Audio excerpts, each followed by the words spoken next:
Welcome back to BR's official YouTube channel. कुछ हकीकतें मैं आपको बछड़ा फार्मिंग की आज बताना चाह रहा था।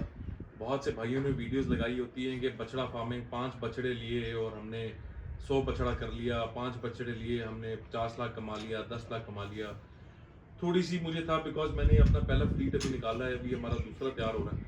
थोड़ी सी मुझे था कि आप लोगों को हकीकत बता दूं कि बछड़ा फार्मिंग असल में है क्या, कितनी प्रॉफिटेबल है, कैसे प्रॉफिटेबल है, जानवर कैसा लेना चाहिए, क्यों लेना चाहिए, और उस तरह की कुछ डिटेल्स मैं इस वीडियो में देना चाह रहा हूँ। अच्छा, सबसे पहले बछड़ा फार्मिंग के लिए आप लोगों ने जो बछड़े लेने हैं वो आपने लेने हैं प्योर देसी, या आपने क्रॉस लेने।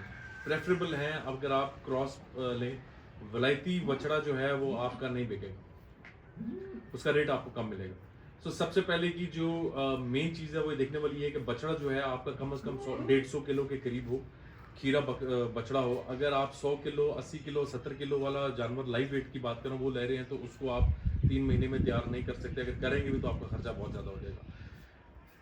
बछड़ा जो आपने लेना है उसकी तगड़ा होना चाहिए, आपको उसकी कोहान निकली होनी चाहिए, आपको ये पहचान होनी चाहिए कि ये बछड़ा जो है ये वजन कर लेगा। इसके लिए आप किसी न किसी ऐसे इंसान को साथ लेके जाएं जिसको थोड़ी सी बछड़ों की थोड़ा सा नो आओ, उसको पता हो कि किस किस्म का बछड़ा लेना चाहिए, थोड़ी सी वो कर सके, बहस कर सके और वो कर सके। बछड़ा जो है आप अगर 1,10, 1,20, 1,25 से ऊपर का खरीद रहे हैं तो आपको नुकसान होगा।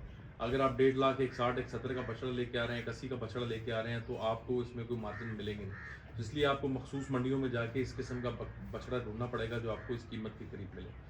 अच्छा, जहाँ तक अब बछड़े की फीड का ताल्लुक, फीड में ये है जी कि अगर तो आप साइलेज और वंडा, बहुत से भाई जो हैं वो इन्फोर्स कर रहे हैं कि आप 4 किलो वंडा एक टाइम पर डालें, दिन का 8 किलो वंडा डालें, 6 किलो डालें।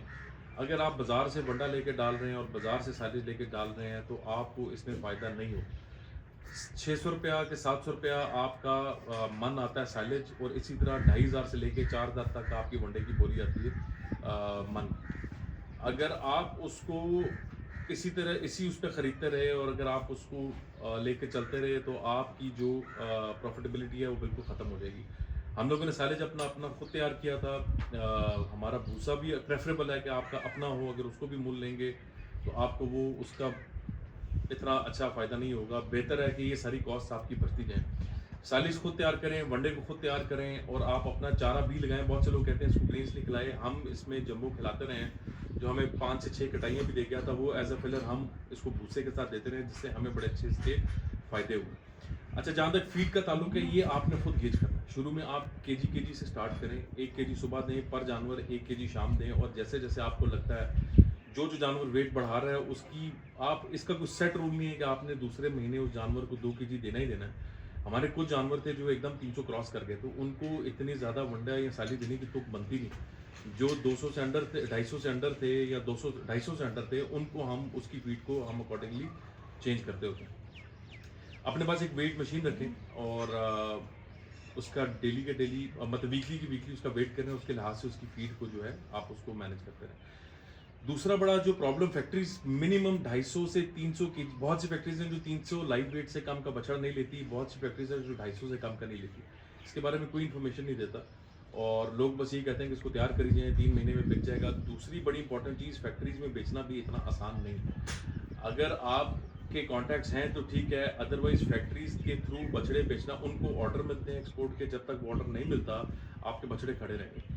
बहुत सी फैक्ट्रीज के साथ यही हो रहा है। सो आप अपना प्लान फैक्ट्रियों से बात करके, अपने कॉन्टैक्ट्स बना के उसके बाद ही बिजनेस स्टार्ट करें, वरना अगर आपका 1-1.5 महीने ऊपर लग गया तो वो भी आपका नुकसान है। अच्छा, उसके अलावा फील्ड में हम इनको नमकियात दे रहे हैं, उसके अलावा हम इनकी डॉक्टर रखा हुआ है, इनकी मसले मसाइल जो है केटर करते रहते हैं, बहुत ज़्यादा ज़रूरी है उनको देखना दिखाना। अदरवाइज़ एक भी जानवर मर जाए, जिस तरह हमारा शुरू में एक मर गया था, तो हमें वो आपका सीधा साधा नुकसान है। सो थोड़ा सा इन चीज़ों को और से देखें। एक जानवर मैक्सिमम आपको 30 से 35 हज़ार रुपया पर जानवर मिल जाएगा, इससे ऊपर आपको इसमें प्रॉफिट नहीं होगा। सो बछड़ा फार्मिंग प्रॉफिटेबल तब है अगर आप इसको मैस स्केल पे कर रहे हैं। 10 से स्टार्ट करके 20, 30, 40 जानवर हैं तो आपको 3 महीने में इसकी वो समझ आती है। अगर आप 3 या 4 जानवरों से कर रहे हैं, बहुत सी फैक्ट्रीज हैं जो 10 से कम जानवर तो लेती नहीं। तो आपको मिनिमम 10 जानवर तो रखने चाहिए, बिकॉज आपकी मंडी से इधर आने की कॉस्ट, आपकी यहाँ से फैक्ट्री में जाने की कॉस्ट, वो सारी इसके अंदर शामिल होती हैं, वो फैक्ट्री पे नहीं करती। फैक्ट्रीज जो हैं वो इसको लाइव वेट पे नहीं लेती, वो इसको मीट वेट पे लेती हैं। आपकी ओजड़ी हो गई, आपके बाकी जो स्किन हो गई, ये होगी, ये सारी चीज़ें अलग हैं। मीट वेट के आपको पैसे मिलेंगे, कार्कास वेट के, और उसके अलावा जो दूसरी चीज़ें हैं उसका आपको कुछ जो भी मार्केट में उस टाइम रेट चल रहा होता है, बड़ा मुनासिब सा रेट है, वो आपको मिल जाता है। सो ये कुछ बछड़ा फार्मिंग इन्फॉर्मेशन थी जो हम लोगों ने सीखा। बहुत से लोगों की वीडियोस पे मत जाएं जो कहते हैं कि आप लाखों कमाएंगे, साल के अंदर करोड़पति बन जाएंगे। थोड़े से स्टार्ट करें, एक्सपीरियंस लें, घर का साइलेज बंडा बनाएं और फिर इसको चलाएं। किसी भाई को किसी की इन्फॉर्मेशन चाहिए, कोई डिटेल्स चाहिए फैक्ट्री से रिलेटेड, बछड़े कैसे लेते हैं, क्या लेते हैं, कहाँ से लेते हैं, फीड प्लान क्या है, हमारे बछड़े कितने अरसे में बड़े, क्या हुआ, तो आप हमसे रब्ता कर सकते हैं।